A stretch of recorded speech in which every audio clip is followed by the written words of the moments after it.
আসসালামু আলাইকুম রহমতুল্লাহি ওবরাকাতু। আশা করছি আল্লাহ সুবহানাহু ওয়া তাআলার রহমতে আপনারা সবাই অনেক অনেক ভালো আছেন। আজকে আমাদের প্রশ্ন উত্তর সিরিজের ১৯ নম্বর পর্ব। আমার সাথে আছে আমার ছোট ভাই মুবাশশিরুল ইসলাম রাবিত। আসসালামু আলাইকুম, আমার নাম মোহাম্মদ মুবাশশিরুল ইসলাম রাবিত।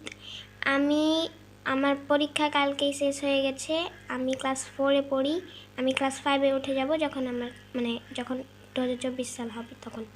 তো আজকে আমরা রাবিতকে 5টি প্রশ্ন করব, দেখি কয়টির উত্তর দিতে পারে।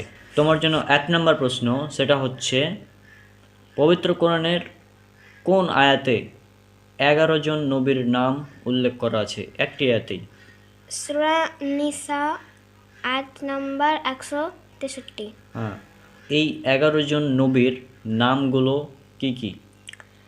নূহ আলাইহিসসালাম, ইব্রাহিম আলাইহিসসালাম, ইসমাইল আলাইহিসসালাম, ইসহাক আলাইহিসসালাম, ইয়াকুব আলাইহিসসালাম, ঈসা আলাইহিসসালাম, আইয়ুব আলাইহিসসালাম, ইউনুস আলাইহিসসালাম, হারুন আলাইহিসসালাম, সুলাইমান আলাইহিসসালাম এবং দাউদ আলাইহিসসালাম।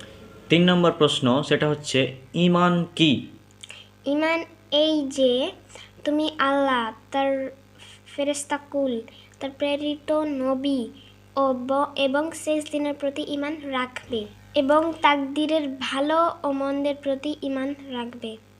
4 নম্বর প্রশ্ন, ইসলাম কি?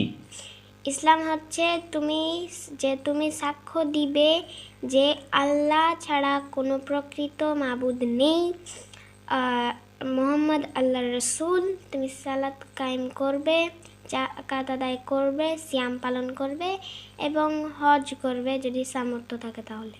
5 নম্বর প্রশ্ন, ইহসান কি?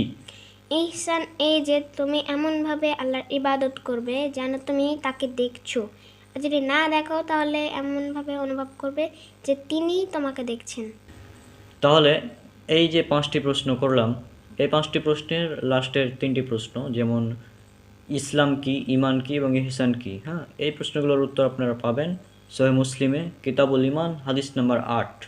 সেখানে স্পষ্টভাবে আপনারা পেয়ে যাবেন সবগুলোর উত্তর। তো আজকের এপিসোড আমরা এখানে শেষ করছি। আজকে বিদায় নিচ্ছি। সবাই আমাদের জন্য অনেক অনেক দোয়া করবেন। আসসালামু আলাইকুম ওয়া রাহমাতুল্লাহি ওয়া বারাকাতুহু।